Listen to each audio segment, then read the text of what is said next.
Saviez-vous que le pétrole était exploité en Azerbaïdjan depuis des siècles? Eh oui, avant d'avoir été l'une des régions majeures de la ruée vers l'or noir au XIXe siècle, l'Azerbaïdjan en produisait depuis près de 1000 ans. Marco Polo raconte d'ailleurs dans le livre des merveilles que les hommes venaient de très loin pour profiter des bienfaits d'une huile mystérieuse sur la santé, probablement le brut de naphtalane, un pétrole qui ne brûle pas.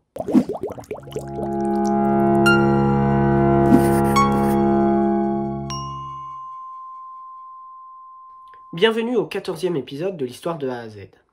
Aujourd'hui, retournons dans le Caucase, après l'Arménie, direction l'Azerbaïdjan. Et comme l'histoire de ces deux pays s'entrecoupe souvent, je vous suggère d'aller regarder la vidéo sur l'Arménie pour compléter celle-ci.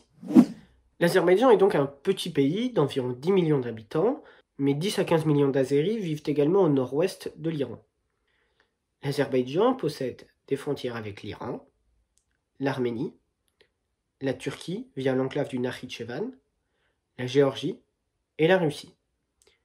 Il est bordé par la mer Caspienne à l'est, sur laquelle se trouve la capitale Bakou, qui compte plus de 2 millions d'habitants, soit plus d'un quart de l'Azerbaïdjan. C'est un pays très montagneux. À la frontière russe s'élève le Grand Caucase, jusqu'à 4466 mètres, au Bazar d'Uzu. À la frontière arménienne, le Petit Caucase, et à la frontière iranienne, les monts Talysh. Ce territoire est peuplé de manière continue depuis au moins 6000 ans avant Jésus-Christ, mais des traces de présence humaine datant d'environ 300 000 ans ont été retrouvées dans la grotte d'Azor. Vers 900 ans avant notre ère, l'Azerbaïdjan actuel est divisé en deux grands peuples. Les Scythes, à l'est, des cavaliers nomades issus d'Asie centrale. À l'ouest, l'Albanie, dans les montagnes, rien à voir avec l'Albanie en Europe, sur laquelle j'avais fait une vidéo il y a un an. C'est juste Alba en latin qui signifie blanc, et l'Albanie désigne donc le blanc des montagnes du Caucase. Les Mèdes et les Perses, venus d'Iran, vont succéder aux Scythes à partir du 5e, 4e siècle avant Jésus-Christ, mais en moins 321, Atropatès, le satrape de Médie, c'est-à-dire le gouverneur de l'Azerbaïdjan iranien, déclare son indépendance pour fonder la Médie atropatène, Aturpatakan en persan, ce qui a donné Azerbaïdjan en turc, une étymologie possible du pays. Une autre étymologie possible provient de l'ancien persan Azar Payegan, le gardien du feu, central dans le zoroastrisme, la religion iranienne. Les Parthes succèdent aux Mèdes en dominant le Caucase après le IIe siècle avant Jésus-Christ. Le général romain Marc-Antoine est vaincu en moins 36 et la région ne fut jamais romanisée. Au IVe siècle, après Jésus-Christ, probablement sous le roi Ournaïr, l'Albanie est convertie au christianisme, quelques décennies après sa voisine l'Arménie. Un peu plus à l'est, la province de Tchirvan, toujours sous domination iranienne, sous la dynastie sassanide, aux marges de l'Empire, est administrée localement par un Shirvanshah. Elle correspond en gros au sud de l'Azerbaïdjan et à l'Azerbaïdjan iranien. Entre 639 et 643, sous le calife Othman ibn Affan, les Arabes conquièrent l'Azerbaïdjan actuel et progressivement, les populations chrétiennes du Caucase se convertissent à l'islam, à l'exception des Arméniens et des Oudis, une des 26 tribus albaniennes qui subsistent encore aujourd'hui autour de la ville de Nij, dans le nord de l'Azerbaïdjan. Il y en a environ 5 à 10 000. Et de nombreux guerriers arabes s'installent sur ces terres récupérées après des siècles de combats. En 816, le mouvement Khouramia, mené par Babak, se révolte contre la dynastie régnante abbasside et contre l'islam pour défendre l'identité chrétienne et zoroastrienne de l'est du Caucase, et il tient tête aux occupants pendant près de 20 ans. Vers l'an 1000, les peuples turcs oghuz, c'est-à-dire venus d'Asie centrale, du Kazakhstan actuel, s'installent dans la région et fondent la dynastie seldjoukide, qui règne sur tout le Moyen-Orient. Les oghuz sont les ancêtres de la majorité des Azerbaïdjanais, et ils apportent l'azéri, une langue turque. C'étaient des peuples nomades qui absorbaient les populations dont ils envahissaient les territoires, y compris la province médiévale de l'Aran, qui correspond à la plaine centrale de l'Azerbaïdjan. Le Caucase est aux marges de l'Empire, et les Seldjoukides laissent des guerriers et des propriétaires d'esclaves effectuer des raids et islamiser la région. Shams ed-Din el-Diguz, un ancien esclave, fonde d'ailleurs la dynastie des Atabeg en Azerbaïdjan. La noblesse locale est massacrée, et disparaît. Et c'est cette assimilation violente, qu'on appelle la turquisation, qui marque la naissance de l'identité culturelle azerbaïdjanaise moderne. Mais cette période voit paradoxalement le développement d'une culture azerbaïdjanaise très influencée par la culture iranienne et non turque, notamment dans l'architecture, comme à Nakhitchevan et à Barda, ou dans la littérature, avec le poète Haqqani Shirvani, ou le Nozat al-Majales, une compilation de plus de 4180 en persan, établie pour le Shirvanshah Fariborz III. Les XIIIe et XIVe siècles ont été marqués par les invasions répétées des Mongols dans la région, qui ont détruit de nombreuses villes. En 1501, un militaire venu d'Ardabil, dans l'Azerbaïdjan iranien, Ismaïl Ier, renverse la dynastie mongole des Timourides pour se proclamer Shah d'Iran et fonder la dynastie safavide. En tant que région d'origine de la famille impériale, l'Azerbaïdjan va être cette fois-ci au cœur de l'empire. L'azéri, dialecte de langue turque venue d'Asie centrale, devient d'ailleurs la langue officielle de l'armée et de l'administration dans tout l'empire, devant le persan. Le nouveau régime cherche à convertir la population de l'islam sunnite à l'islam chiite. Mais le sultan ottoman et sunnite, Selim Ier, est inquiet par ce nouveau rival à l'est et il conquiert la Transcaucasie après la bataille de Tchaldiran le 23 août 1514. Les guerres ottomano-persanes vont durer pendant près de 3 siècles, durant lesquels la population azerbaïdjanaise, au milieu des conflits, va considérablement s'appauvrir. L'alternance des périodes d'occupation ottomane et iranienne va diviser la population en 2 moitiés religieuses, sunnites et chiites, avant que les chiites ne deviennent progressivement majoritaires pour composer environ 80% de la population aujourd'hui, contre 10 à 15% pour les sunnites.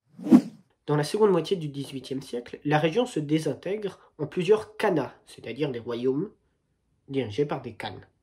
Et en 1804, le tsar de Russie, Alexandre Ier, déclenche la guerre russo-persane qui s'achève par le traité de Golestan en 1813, cédant les terres au nord du fleuve Araxe à la Russie, au nord de la ligne verte sur la carte, c'est-à-dire grosso modo le territoire de l'Azerbaïdjan. Et ces conquêtes vont être confirmées à l'issue de la deuxième guerre russo-persane de 1826 à 1829, celle qui cède l'Arménie à la Russie.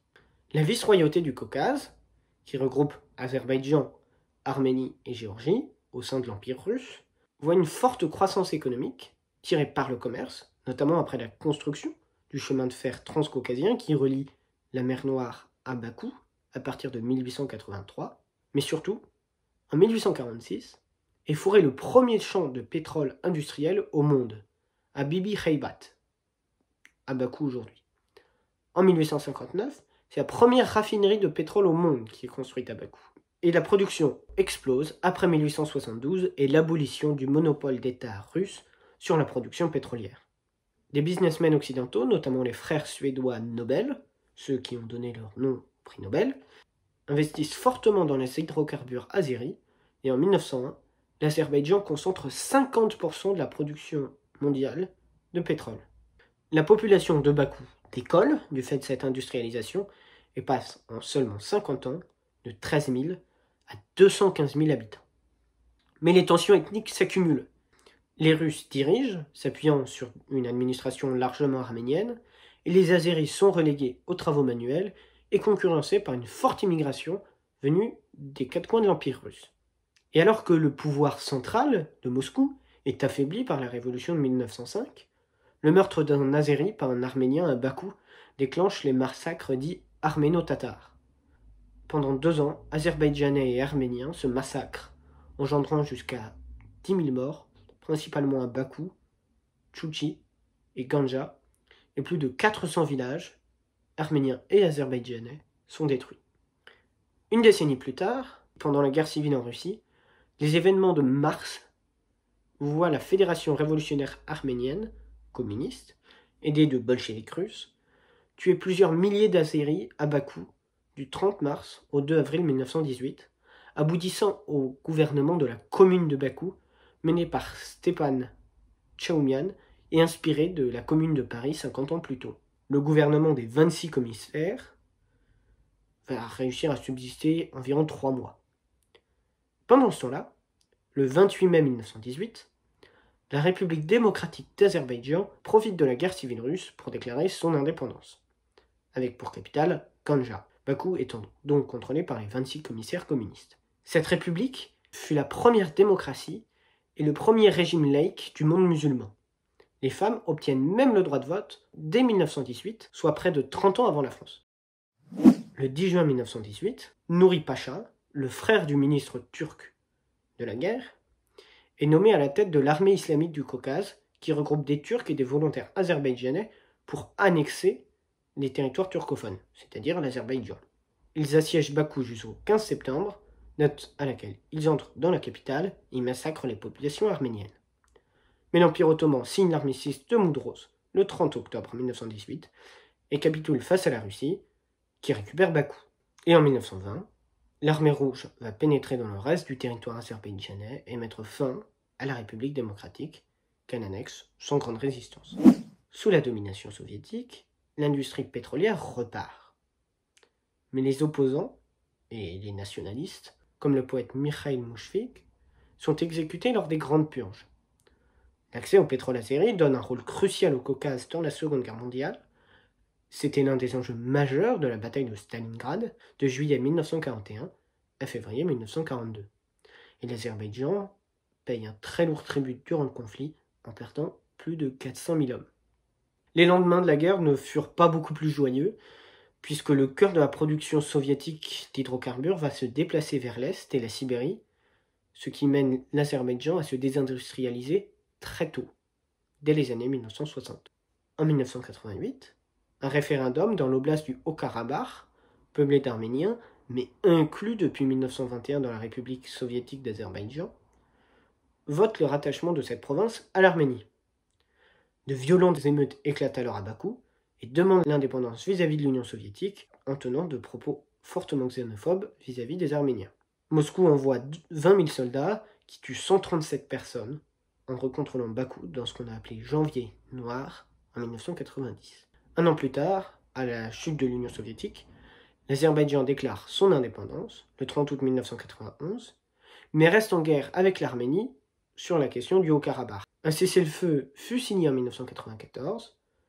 Le Haut-Karabakh reste de facto autonome, bien que n'étant reconnu par aucun État au monde, sauf l'Arménie. Et l'Arménie contrôle en plus 9% du territoire azerbaïdjanais, en orange sur la carte, comme zone tampon, d'où sont exclues les populations azéries. Depuis 2003, Ilham Aliyev est le président azerbaïdjanais, il a succédé à son père. Il a développé le forage de gaz naturel dans la mer Caspienne, et le PIB a été multiplié par 5. Mais il a réformé la Constitution en 2009, mettant fin à la liberté de la presse et aux institutions démocratiques du pays. L'Azerbaïdjan reste néanmoins l'un des pays les plus occidentalisés du monde musulman. C'est un État laïque, avec une séparation de l'Église et de l'État. Il est notamment interdit de faire du prosélytisme ou de porter les tenues islamiques, comme le hijab, à l'école ou à l'université. L'année dernière, soutenu par la Turquie d'Erdogan, Aliyev a relancé le conflit du Haut-Karabakh. L'armée azérie, aidée de mercenaires, a été accusée de nombreux crimes de guerre et a récupéré, à l'automne 2020, le contrôle des zones en orange, réduisant l'Artsakh autonome à un tout petit territoire. Voilà, j'espère que ça vous a plu. C'était le dernier épisode sur un pays commençant par A, cap bientôt, sur les Antilles et les Bahamas. Et entre-temps, je publierai enfin la vidéo pour répondre aux nombreuses questions que vous avez postées en commentaire, que j'avais promises dans la vidéo sur l'Argentine.